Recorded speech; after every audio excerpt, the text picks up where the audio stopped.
Kum shibanta ban ai ka jing yarap ya gibriyo ku beyo jing pang bampong buan ni kilong yeng kibaduna ka yo kokot na kaliang ka kit bok cancer care rengkat ka jing atrelang bat ka maungap multipurpose cooperative society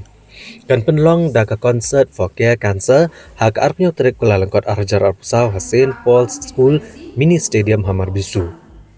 Hagini kasngi anuan ban pensung tanar iki patba da ki kaitor ki bapau ku jela ki ban kentup i Jesse Lingdo, Gracil Robme, Ram Suchiang, Kmi, DBRYN, Genevieve Nongrum, Bahun Marwen, Arlene Yau Penyau, Kakenhun No Ubenai, ke Difference Matter, Josephus Tongni, Bat Kibai Kibai.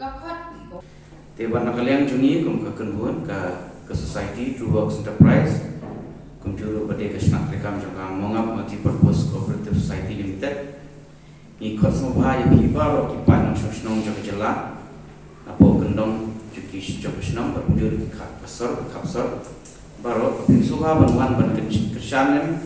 yang ini nam takkan dikekam nam takkan dikecipu hajungi kajing dong dekat lang juki kipai baru akan dikesni penong kajing kekui ni we kamtame ya gitu kilong yeng longsan kibaba ya kene kajinge nakadau jang kajing pang kepala ketak sisa yang kibabun belang Bukan malang akan nikah jelas.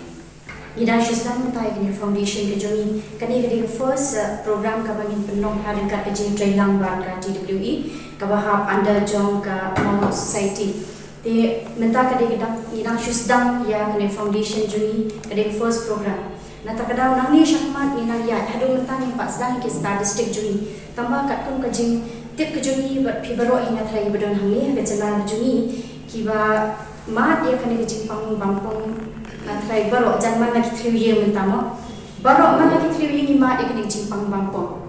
ti nakalian juga foundation namni syahmat ni sedang melihat suki yang wat ia kampung hilong ia kibadon kam cisai kejira ke jom ke foundation mo dia bilang pengin persang berwat kam tam itu dia kibah kimla sisa ban kersan nama ni kwa ba ka jingtu cha foundation ni kalong ba ni kwa ba kide ban mi na tu ka jingpang mo kimde ban shong ban sa tu jingpang de kimi na tu jingpang instam nang ni syakmat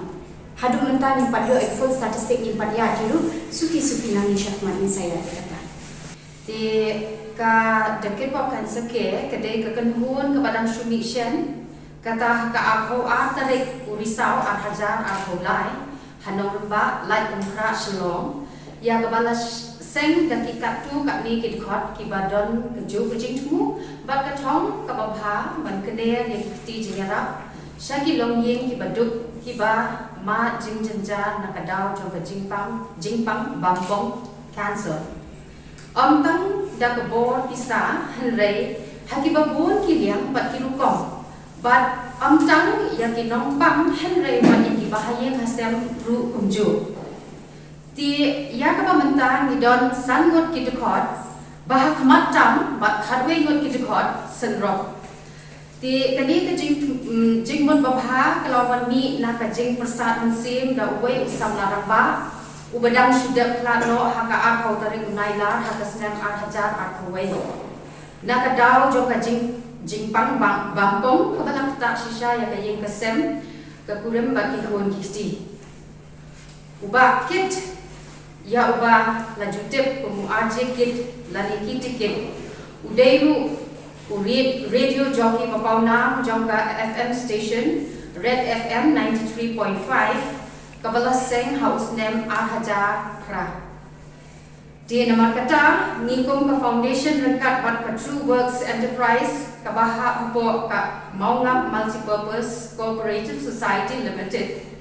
nia trailang ban penlong da ka cancer care concert scaling heights park haka arpunyo tare ugala lempot 8,000 apusa hamadan jongka school St Paul's High School mini stadium Marbisu kum kalat ban penmi kisah na kabenta ka jingtmu babha jongi banyara ya ki priyo ki badon shisha ya ka jinyarap jongi bat kani ka concert lakashan ratba dai Dr. Mazel Amperin Lingdo imentri ka kot ka khia bat ibadeiru MLA ka lai umkra constituency